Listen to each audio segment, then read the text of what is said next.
বসুন্ধরা সিটির লেভেল 7-এর এই সালাদ কর্নের খাবার কে কে খেয়েছেন বলেন তো?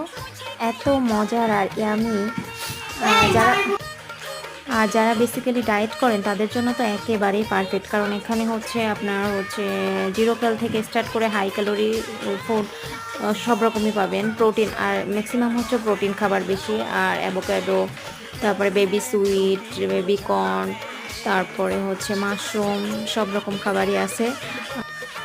আর কিছু ভেজিটেবলস, ক্যাপসিকাম সব কিছু সর্টে করে তারপরে হচ্ছে সেল হচ্ছে। এত মজাদার, শুধু আমার জন্যই নিয়েছিলাম, আর বাচ্চারা অন্য খাবার খেয়েছিল, যেহেতু এগুলো লো ক্যালোরিজ ফুড। আর এতটুকু খাবারের প্রাইস নিয়েছিল 1800 টাকা, কারণ হচ্ছে এটা হচ্ছে গ্রামে সেল হয়, গ্রাম, তারপর ওয়েট হিসেবে আর কি। স্টার সিনেপ্লেক্সে আসলেই আপনারা অপোজিটে পেয়ে যাবেন এই শপটা। আর ঢাকাতে আমার